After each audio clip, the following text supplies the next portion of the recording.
Siz öz dövlətinizdə və yoki başqa dövlətlərdə hər xil bisimlərə uçrab, özünüzni bexətər his qılmağanlığınız üçün hicrət qilishqa məcbur boldunuz və hər xil maddi, mənəvi qiyinchiliklarni bösüb ötüb Gollandiyaga keldiniz. Aldı bilan Gollandiyaga saq-salamat kelib olganlığınızga mübarək bolsun. Xoş gəpsiz. Gollandiya 17 milyonga yaqın nüfusu bolğan G'arbiy Yevropadagi kichik bir davlatdir. Siz bu davlatda qo'g'dilish uchun panohlik tilash iltimosi sundingiz. Bu panohlik tilash iltimosingiz bir qancha haftadan bir qancha oygacha so'ziladigan bir uzun jarayondir. Biz bu filmimiz orqali Gollandiyada panohlik tilash iltimosining qanday bo'lganligi va bu jarayonda qanday idora organlar bilan ko'rishadiganligingizni qisqacha tanishtirib o'tamiz. Panohlik tilash iltimosi jarayonida siz bilan so'zlashadigan har xil idora organ tashkilotlar. Flüchtlingen in Niderland. Gollandiya panohlanğıçılar xizmeti organi. Gollandiya panohlanğıçılar xizmeti organi bir mustaqil kishilik huquq organıdır. Bu organ sizga panohlik tilash jarayonlarini qisqacha tanishtiradi. Sizga qonun jihatdan yordam qiladi. Bu organ sizni yana boshqa organlar bilan aloqa qilishingizda ko'riklik rolni o'ynaydi.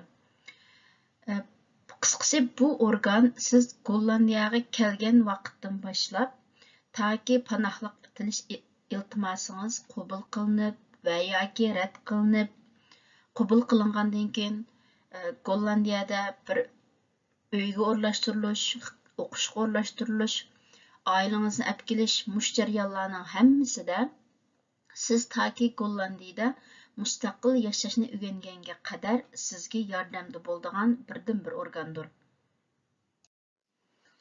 KOVA Sentral Organ Opfang Asylzoekers panohlik tilaguvchilarni qabul qilish markazi.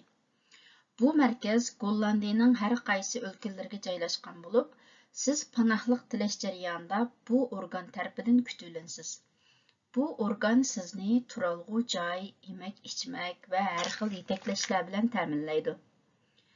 Biz baya degan FVN'ning, ya'ni Gollandiyadagi panohlik tilaguvchilar xizmati organininki ham KOVAning har qaysi joylarida xizmat ishxonasi bor bo'lib, siz bu yerda ham har qachon FVNning xizmatchi xodim bilan ko'risha olasiz.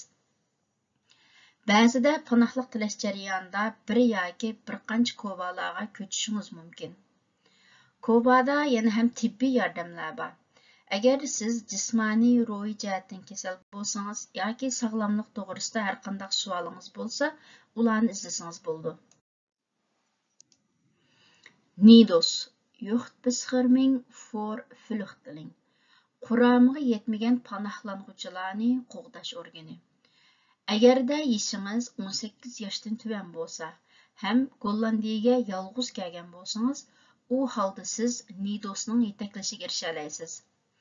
Bu organ siz uchun valilik, turalg'u joy va boshqa ishlarda, masalan, o'qish ishlarida yordamchi bo'ldi. IND Immigratie en Naturalisatiedienst Ko'chmanlar idorasi. Ko'chmanlar idorasi Gollandiyadagi sizning panohlik tilash iltimosingizga hukm chiqaradigan hukumat organidir. Ko'chmanlar idorasi sizning shaxsiy hikoyangizni ham sizning davlatingizdagi ahvolingizni hikoyangizga asosan tekshirib aniqlaydi. Mushunga asosan sizning Gollandiyada qo'g'dilish huquqingizning bor yo'qligiga hukm qildi. DTNF Dienst Terugkeer en Vertrek qaytirish va ayrilish mulozimati idorasi. Bu idora ham Gollandiya hukumatiga qarashliq yana bir idora bo'lib, agarda ko'chmanlar idorasi sizning panohlik tilash iltimosingizni rad qilsa, u holda bu idoraning xizmatchilari sizning qaytish ishlaringiz haqida siz bilan so'zlashadi. Rat for Rechtsbeistand Qonuniy yordamlar kengashi. Gollandiya hökuməti bütün panahlıq tiləş rəsmiyyətiniz jarayonida sizning bir advokat tərəfindən yordamga erishishingizga kafolatlik qildi. Buning uchun sizning hech qanday pul to'lashingizning hojati yo'q. Advokat bir mustaqil xizmat organining xizmatchisi bo'lib, u ko'chmanlar idorasi uchun xizmat qilmaydi va yoki boshqa organlar uchun xizmat qilmaydi. To'liq tərcüman. Yuqorida deyilgan har xil tashkilot va organlarning xizmatchisi bilan bo'lgan har xil suhbatlarda siz golland tilini bilmaganligingiz uchun sizga bir tarjimon taklif qilib berdi. Tarjimon ba'zida naq maydonda, ba'zida telefon orqali tarjimonlik qildi.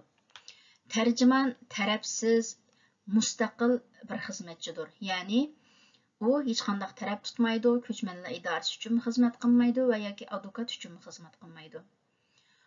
Uning maxfiyatlikni saqlash majburiyati bor. Tarjimonning xizmat prinsipi siz nima desangiz faqat shuni tarjima qilib beradi. So'z qo'shmaydi, so'zni tushirib qo'ymaydi. Tarjimonning sizning panohlik tilash ishlaringizda hech qanday ta'sir kuchi yo'qdir. Mana bular siz panohlik tilash jarayonida har xil suhbatlarda bo'ladigan idora, organlar va shaxslardir. Biz yuqorida deyilgan mayli panohlanuvchilar xizmat organi bo'lsin, ko'chmanlar idorasi bo'lsin va yoki advokat bo'lsin, sizning degan uchurlaringizni hammasini maxfiy saqlaydi. Shunga qanday savolingiz bo'lsa, tatinmay so'rab, ularning bilimidan foydalanishingizni tavsiya qilamiz. Endi tövəndə sizlarni panohlik tilashning qadam bosqichlari bilan tanishtirib o'tamiz. Birinchi bosqich onmyold fazi, tizimga elish bosqichi. Bu bosqichda oldi bilan rasmiy shakldagi tizimga elish elib berildi. Bu rasmiy shakldagi tizimga elish sizning o'zingizning kimligingizni ko'rsatadigan hujjatlar bilan kimligingizni isbotlashni ko'rsatadi. Bu xil turdagi tizimga elish Gollandiyadagi ko'chmanlar saqchisi tarafidan va yoki Gollandiya xandonlik jamiyatining harbiy qismidagi saqchilar tarafidan elib beriladi. Bu organlarning xizmatchisi yana sizning Gollandiyaga qanday kelganligingizni so'raydi. Bu jarayonda sizning usti-beshingizni silab tekshirish olib boradi va barmoq izingizni oladi. Bu tekshirishlardan keyin siz panohlik tilash iltimosiga qo'l qo'yasiz. Bu tizimga elish bosqichidan keyin ba'zida sizga tizimga elish jadvalini beradi. Bu jadvalda kimligingiz, qayerdan kelganligingiz, oilangizning kimligi va kim bilan bu safarni qilganligingizga doir savollar bor. Bu jadvalda yana sizning nima uchun panohlik tilaganligingizni qisqacha so'raydi. Bu jadvaldagi siz to'shqizgan barliq uchurlar ko'chmanlar idorasiga yo'naldi. Bu tizimga elish bosqichida yana o'pkani rasmga tortish orqali sizning tuberkulyoz kasalligingiz bor yo'qligini tekshiradi. Agarda zo'ri bo'lsa, dori bilan davolash olib boradi. Ikkinchi bosqich tizimga oldirish suhbati. Anmyoldxor. Bu sizning ko'chmanlar idorasi bilan qildigan birinchi qitimliq suhbatingizdir. Bu qitimliq suhbatda ko'chmanlar idorasining xizmatchisi siz to'shqizgan tizimga elish jadvalini tekshirib chiqadi. Bu suhbatda sizning panohlik tilash sababingiz qisqacha so'rildi. Keyin qitimliq suhbatlarda bu haqda tafsiliy so'zlash fursatiga erishsiz. Bu tizimga elish suhbatida asosliq sizning shaxsiy uchurlaringiz, o'qish tarixingiz, oila ahvolingiz so'rildi. Agarda siz burunqi qitimliq suhbatlarda biror hujjatni topshirishni unutib qolgan bo'lsangiz va yoki biror gaplaringizni tuzatmoqchi bo'lsangiz, bu qitimliq suhbatda aytsangiz bo'ldi. Uchinchi bosqich rust and forberedings fazi. Aram elish va keyingi suhbatga tayyorlik qilish bosqichi. Biz yuqori to'lg'ili olib o'tgan bosqichlardan keyin sizning keyingi qitimliq eng asosliq suhbatga obdan tayyorlik qilishingiz va yetarlik aram elishingiz uchun vaqt berildi. Bu vaqt aram elish va keyingi suhbatga tayyorlik qilish vaqti bo'ldi.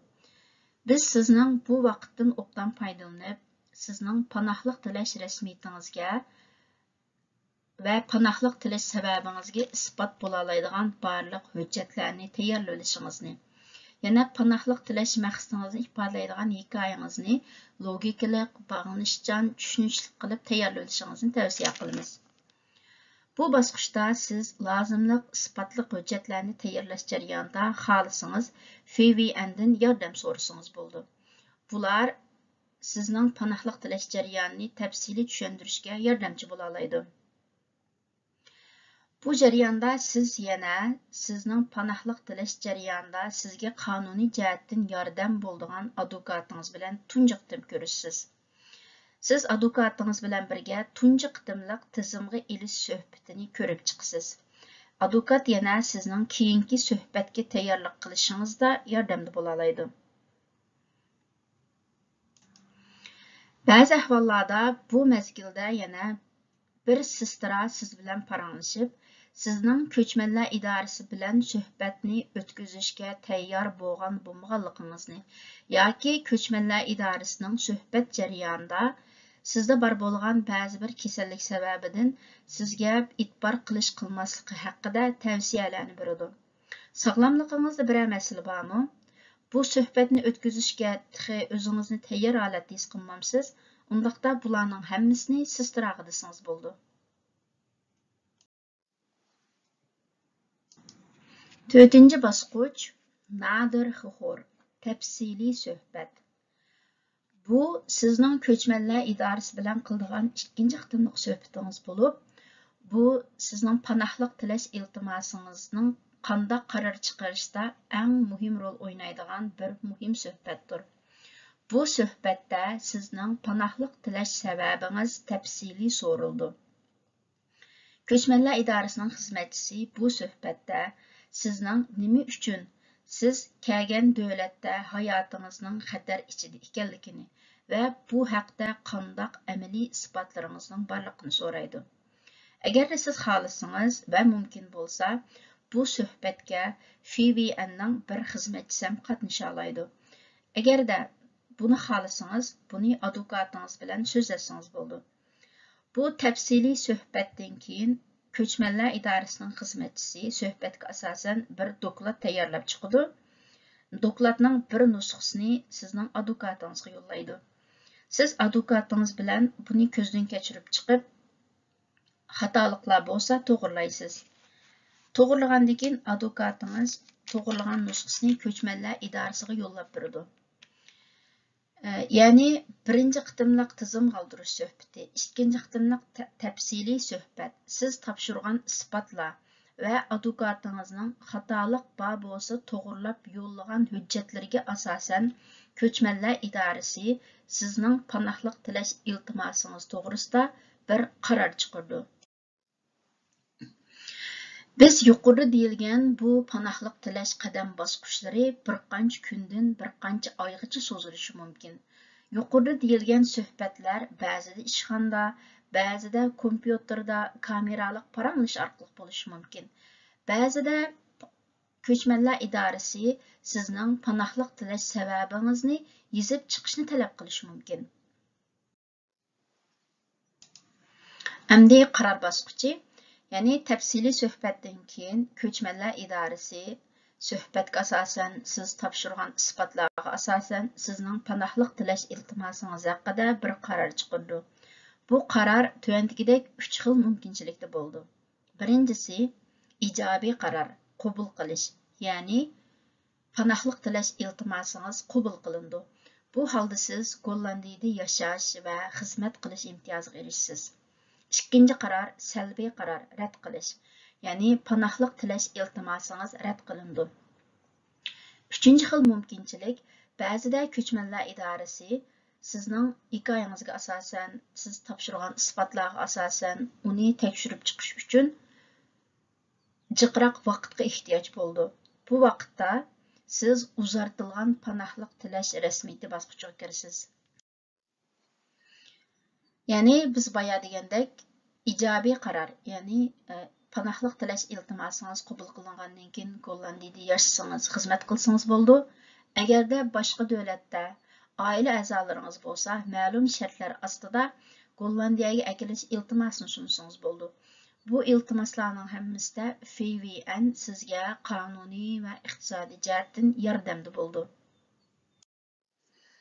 Agarda ko'chmanlar idorasi sizning iltimosingizni keskin rad qilsa, u holda qaytarish va ayrilish mulozimati idorasi siz bilan aloqa qilib qaytarish ishlarini so'zlashadi.